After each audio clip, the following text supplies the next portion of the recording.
Well, look, you know, I think I'd prefer to be a little bit out there rather than on a barrier 1 or 2. He's a big horse that doesn't really enjoy being cramped up.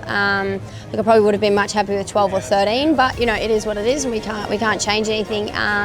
You know, I'm glad to have Jason Collett on board. I'd imagine he's going to jump out, grab hold of him, just snake straight across, and get him into a lovely position towards the back of the field with some cover, and then it'll be ideal. And hopefully, I'd imagine he'll probably have a similar run to like he did last year. The rain sort of hindered leading into the Kingsford Smith. We sort of ideally would have liked to get a trial in, and then all the rain rolled in, and we were going into it knowing that it wasn't his grand final. So we just said, you know, he'll be peaking at some stage in the race, and then you know we just wanted to see him come home safe and everything. But leading into Saturday, his work's been brilliant. He's similar sort of to last year, where he was kind of the forgotten horse, and I think he is again this year. But you know, he's won 4.2 million for a reason, and he is very talented. And the thing with this horse, when he's down in the weights, that's when you really see him let rip.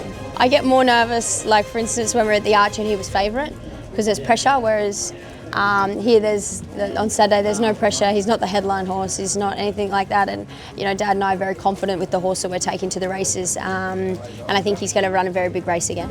Private Eye shouldering into the clear, and here comes the favourite, War Machine, thundering up the centre of the track and going to a clear lead. Down below the 200 metres, War Machine leads. Private Eye is trying hard. It's War Machine in front, short of 100 to go. He's the leader, flashing over the outside is Yellow Brick. War Machine gripping on. War Machine gives Hayes their first Stradbroke. Oh, like honestly, as everyone said, it's the pinnacle race of the Queensland Carnival, and I think it's the race of every sort of trainer wants to have on their resume. But that was the hardest second I think I've ever had last year.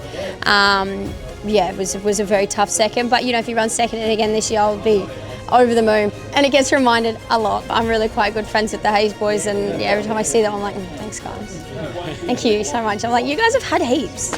You've got your Group 1s. I'm like, I haven't got mine yet. But yeah, I'd love to, this early in my career especially, to be able to get a Stradbroke Handicap would just be phenomenal.